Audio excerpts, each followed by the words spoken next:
In last week's episode we sailed from the Basque town Bermeo to Castro Odiales, where we entered Cantabria and had a closer look at some of its historic monuments after it had been somewhat of a struggle receiving a permission to land our dinghy in the small fishing harbour. We continued sailing to the beautiful bay of Santonia, which gave us shelter from all wind directions and gave us the chance to combine woodwork in Thula's cockpit with some beach fun.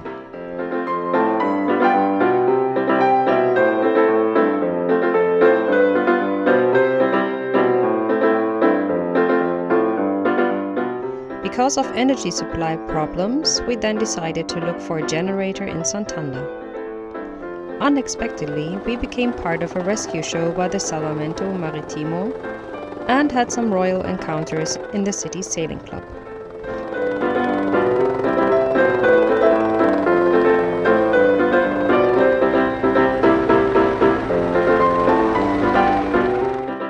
In Swanseas, our climbing skills were tested as we had the opportunity to berth next to a local fisher who entitled us as un poco loco.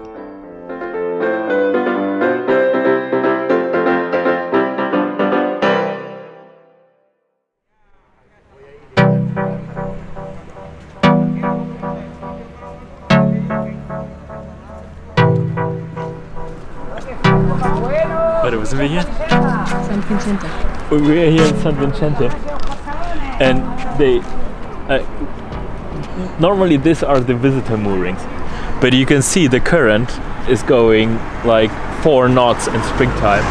So I didn't get how you're gonna tie up there, because if we are like alongside to the current with our keel, we would all night we go like this, but I don't know. Why don't they put the moorings like this? Amateur.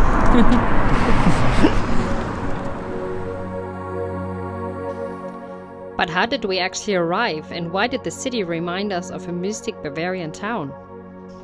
We approached San Vicente de la Baquera just before high tide with lots of wood pieces coming out of the river. The medieval town welcomed us with the sun setting, cocooning it in beautiful rainbow colors.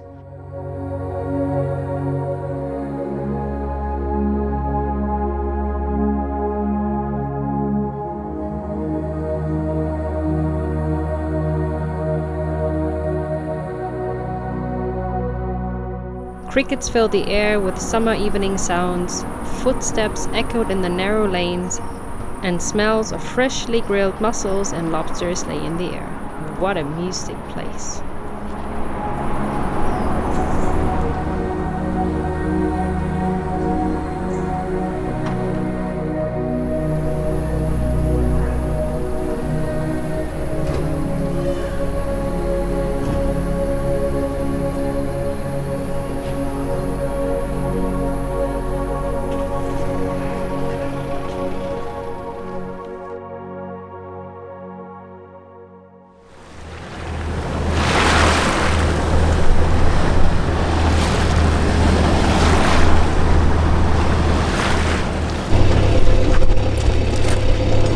Ilja, what kind of fish are they? I don't know, but they look tasty. Yo! This is it.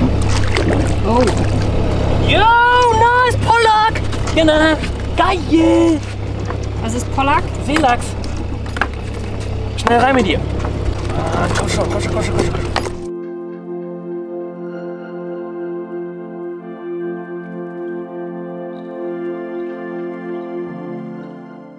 We made a short overnight stop in Lastres, where we met a Finnish sailing couple with their new Bavaria 32.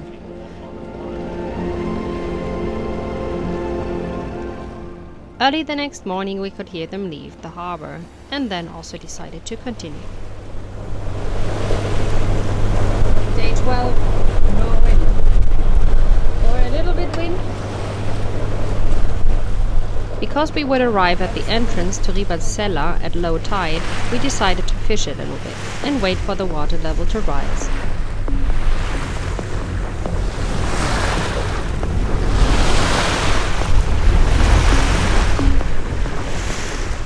As we arrived at the entrance, we spotted the Finnish sailors again, slowly entering the inlet. All of a sudden, we could see the boat tilting to the side with a loud bang in the rigging. They had run aground badly. The worst part of it was that they had part of a fishing line in their propeller, and the engine therefore could only run half power. Yeah, we met yesterday sailing yacht at Bavaria 32 from Finland actually, and they wanted to go to this harbor at low tide, and it was not enough water for them, so it's like 60 centimeters and they run aground. And now there's a small fishing boat trying to help them. Yeah, we would be pleased to help them, but yeah, it's too shallow for us, so we can't get there. So let's see how does it goes. They sent off for Mayday and saying that they are on rocks, and we hope they don't have too much damage under or with their keel, since they don't have the same keel as we have. And they've been on the rock for around 45 minutes now. And there's this little fisher who's trying to pull them off the rocks. But there's nobody coming out. There's police and everything, or everybody's there, but there's no other boat coming out to help.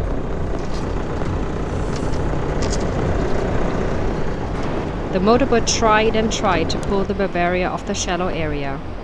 In the meanwhile, the waves had also pushed them further towards the beach. The situation seemed to be getting out of hand. We prepared all long lines we had, combining them with knots so the motorboat could bring them to the Bavaria to pull them out to open sea with Nani, our engine. Luckily, just then, after several mayday calls and 1 hour that had passed, the Spanish Red Cross, Cruz Roja, appeared with their speedboat. And they managed to pull the Bavaria out to sea.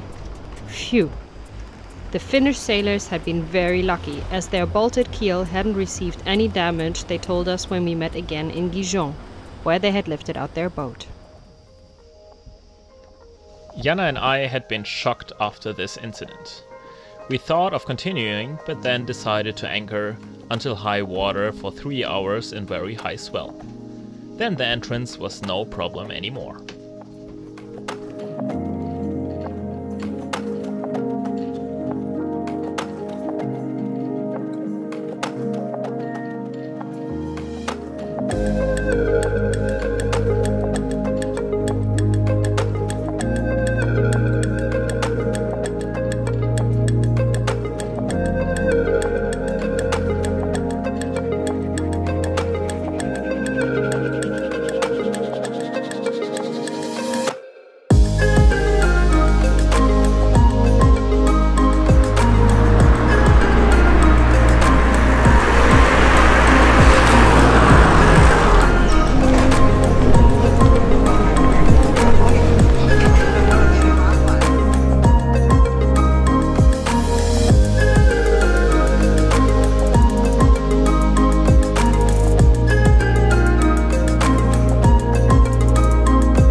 Ilja, what is the best thing about this harbor?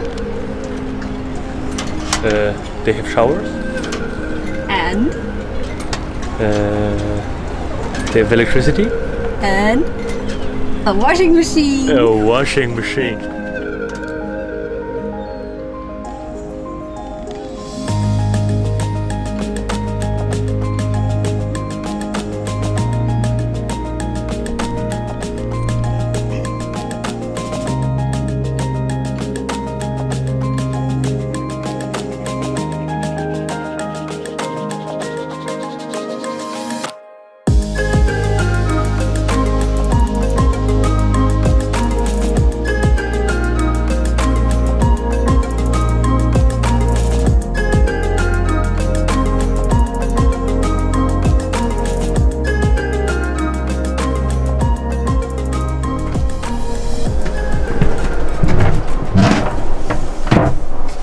Am Fenster heute Morgen, da saßen ohne Sorgen die Möwen und die Meisen. Ja, was soll das denn heißen?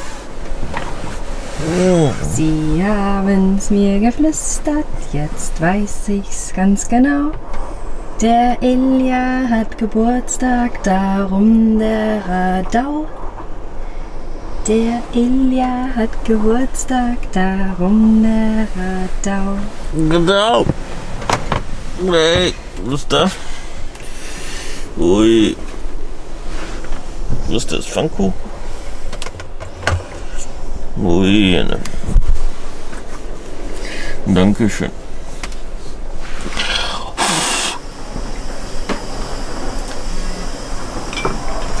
Right. So this young man is turning how old? 33. So we'll have to have a drink together tonight. 33. In German you call it Schnapszahl. But let's start with some pancakes at first. Old man.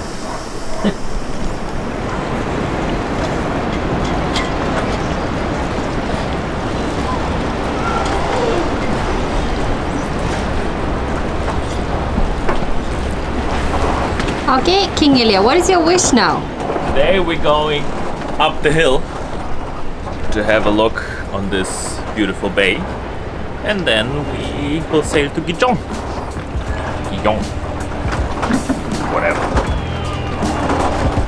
Okay.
So this is Ilja's birthday present.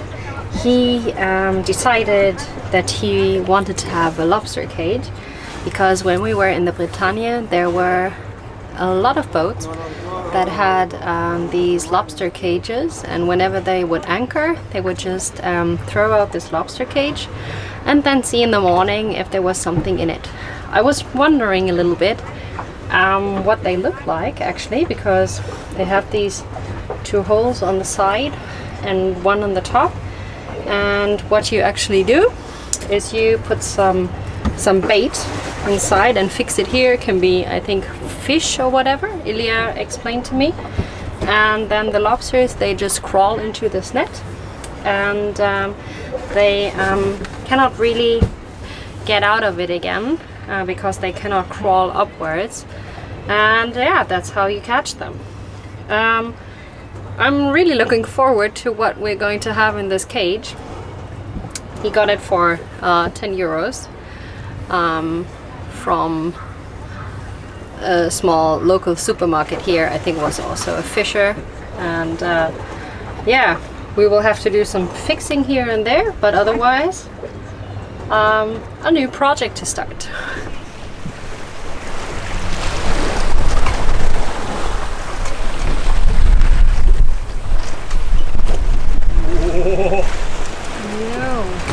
Din. Das war. Ja. Rolling home across the sea.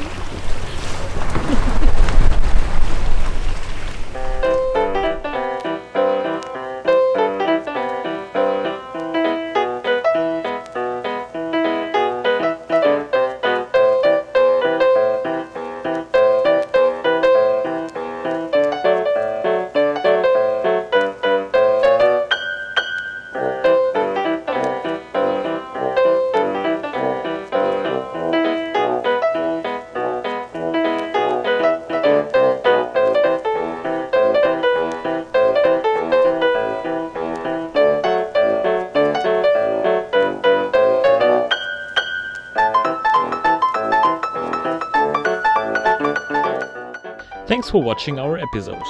We hope you enjoyed watching it. We would like to use this episode to thank our followers and especially our patrons for the support you have given us. As you have seen, sailing is not always sunshine, and circumstances or nature can easily challenge you or the boat more than expected. So things can break and bigger costs might arise. So thank you for that. More information about our journey and the boat we have chosen to do the journey with can be found on our website. We hope to have you on board again next time.